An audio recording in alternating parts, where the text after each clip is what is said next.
Fairy tales can come true. It can happen to you when you're young at heart. For it's hard, you will find, to be narrow of mind if you're young at heart. Those are the opening lyrics for a song written in 1953, music by Johnny Richards, and lyrics by Carolyn Leigh. And that will be our thought for the day.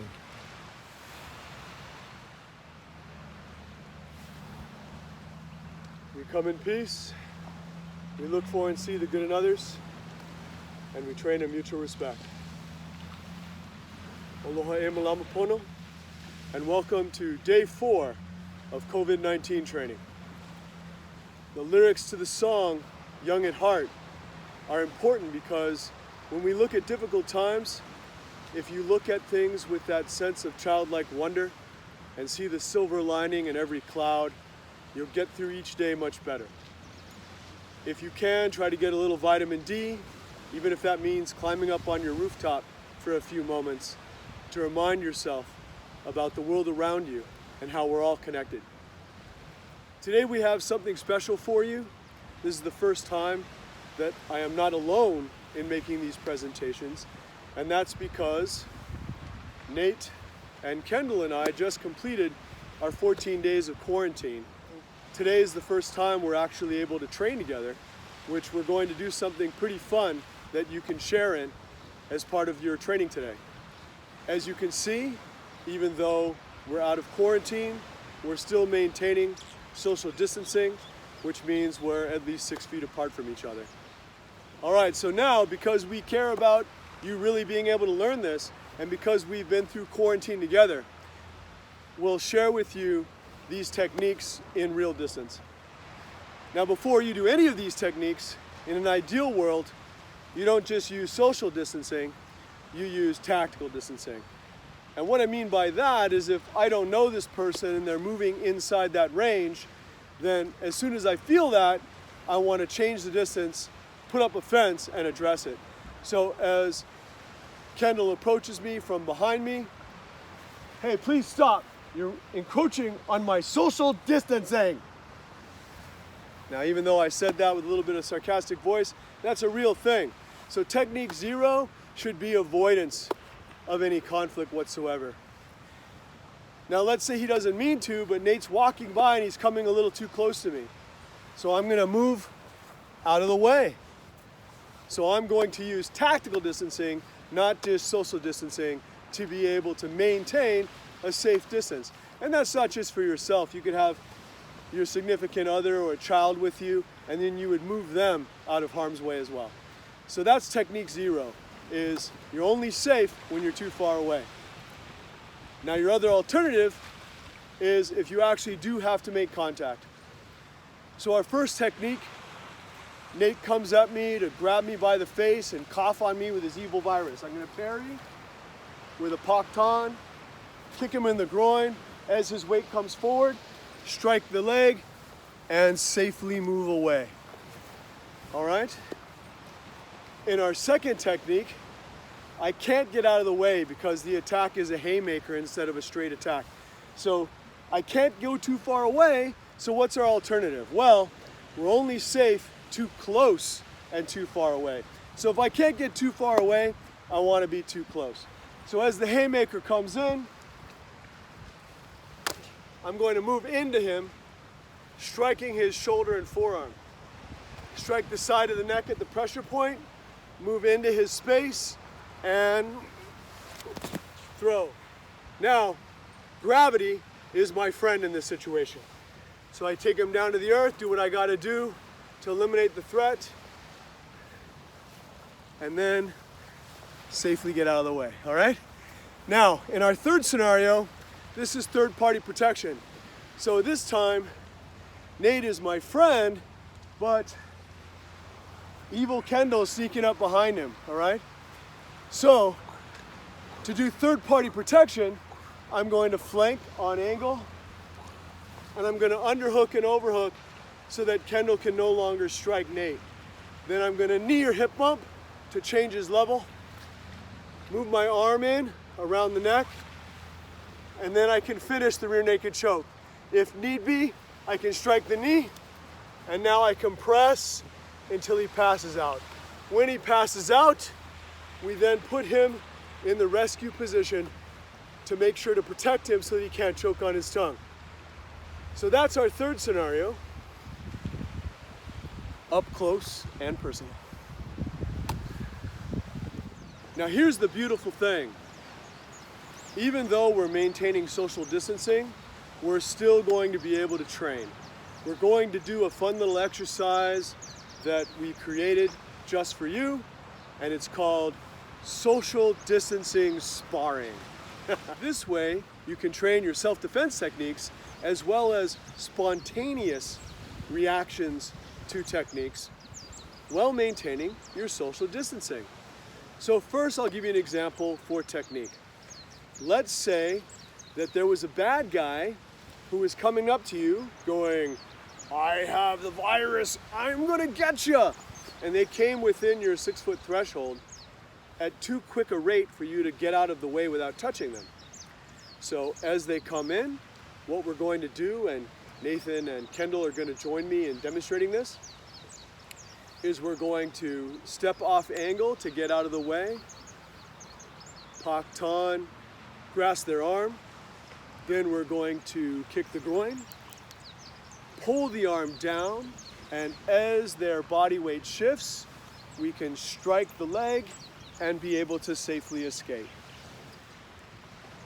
Now, part of what's going to make this fun is now we're going to pretend that we're the bad guys for you. So, as I'm coming in as a big scary zombie guy, then you're going to deflect, and you got me, and you got me, and now you safely get away. All right? Number 2, this time the person's not straight. Nate and Kendall will demonstrate with me. They're coming at you with a haymaker, right? So, if you're coming at us with a haymaker, we're only safe either too far away or too close. So in the previous example, we went far away. We tried to get off the line. In this situation, the danger happens too close to us for us to be able to get out of the way using distance. So instead, we're going to move inside at close range. So as you throw the haymaker at us, we're going to enter in at 45 degrees to shield that arm from striking us.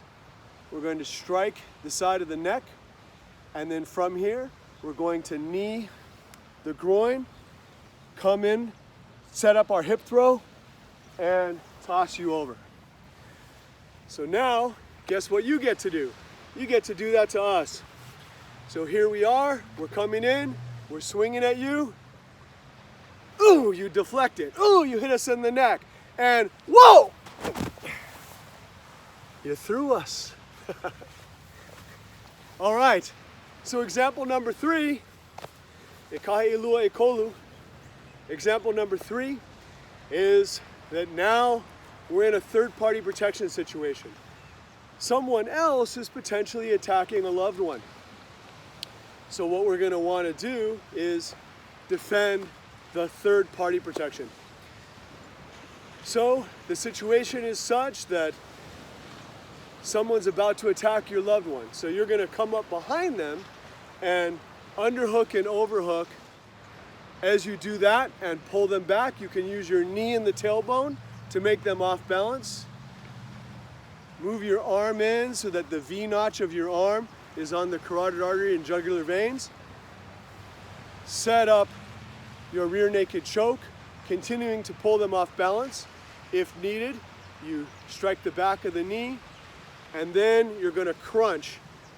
When they tap out or when they pass out, if they're unconscious, you're then going to place them in the rescue position so that they won't choke on their tongue. And that way you're being still kind and compassionate to your attacker. So, are you ready? You're going to be doing this to us now. You come up and we are attacking your friend or your loved one. You come up behind us. You overhook, underhook our arms and drive your knee into our tailbone. You start to sink the choke. You drop kick our legs so that we start to slump. You compress and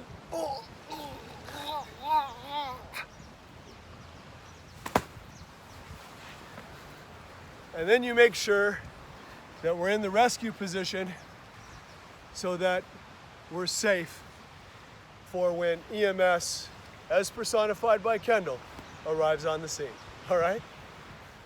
So, e kahi, e lua, e kolu, these were all set techniques. Now we get to number 4, a ha. And number 4 is spontaneous. We don't know what we're going to be responding to. So this could be a multiple attacker situation, right? So all of a sudden, I look over my shoulder and there he is from 6 feet away, an attacker. He's going to do something. I strike, and then now someone's coming up behind me. I kick him. I grab him by the head and I throw him. And then I can escape. All right, so now Ninja Nate's gonna be the next to demonstrate a multiple attacker sequence. We're gonna rotate, so I'm gonna stay a nice social distancing, safe distance from him. And here we go. Someone's coming in next. Here comes a bad guy. I'm going for a double leg takedown. Oh, he got you. And now we're going to rotate. Kendall's going to come into the front position. And I come up and I see that Kendall has lots of toilet paper. So I'm going to try to steal his toilet paper. I come up and try to grab the toilet paper. Boom! Boom! Ah! Coming in with the Second front guy kick. coming in. Get out of the way. Tackle him down. Pretty good, although he got closer than 6 feet away. I think in Kendall's world, 6 inches is okay. So, e kahi, e lua, e kolu, choreographed. A ha, take turns having fun in slow motion. And now a lima, number 5, is anything goes. And for this to have fun at home, put on some music and go ahead and have a battle with your imaginary friends. Like right now!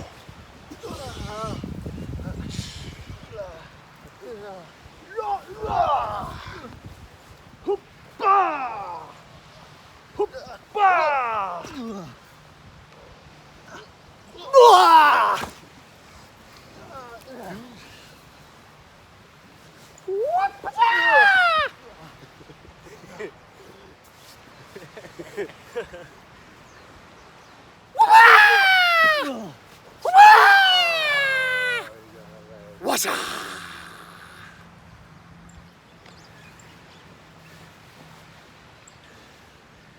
Aloha e malama pono. Mahalo for sharing this time with us. Hope you had fun. I know we did. So feel free to do this at home. If you have family members, you can practice pantomiming movement and reacting to it. And here's the beautiful news. If you work on this, then by the time this whole crisis is over and everyone comes back together to train together again, you will be ready to turn the imaginary fun into real fun. We come in peace, we look for and see the good in others, we train in mutual respect. Be the aloha you hope to see in the world around you. Mahalo. All right, good job, guys. What do you think? That's pretty good. It's a lot better than what's on TV. Hopefully true. Aloha.